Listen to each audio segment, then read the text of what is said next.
You see, as you journey with God, you will discover that God is not only a father, God is also a king. And because he's a king, he has the intention of stretching forth his influence, his will, and his dominion throughout all of the expanses of his creation. Because the glory of a king, amongst other things, are the territories that he possesses. And so God is not only a father, he's a king. And God is not just a king, he is also a Lord. And as Lord, he makes demand and takes ownership of things. Because lordship basically speaks about being a master and an owner. So God is one who loves to possess things legitimately, so that they are defined within the context of his will and his character. So God does not just allow things happen carelessly. He wants things defined in alignment with his purpose, his character, and his agenda. That's where his lordship comes in. And God is also a judge. As a judge, it implies that a time will come when those who serve him will be rewarded based on the kind of service they have rendered.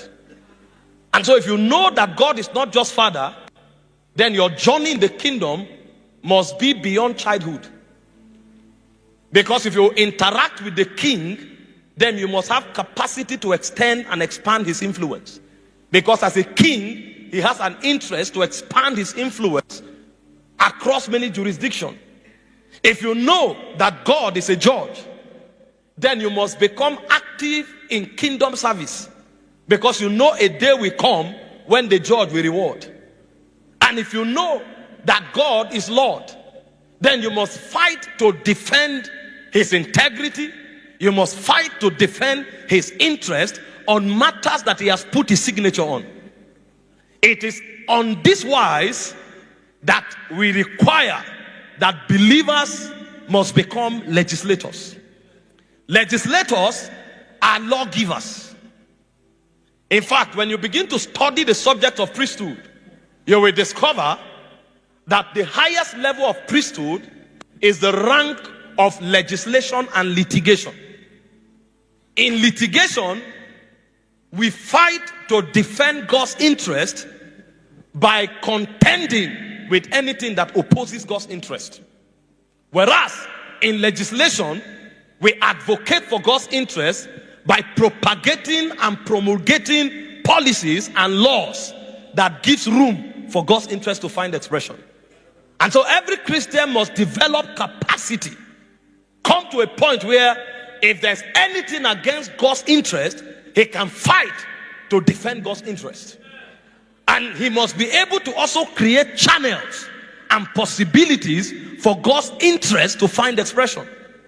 This is the level of maturity in the kingdom that we call sonship.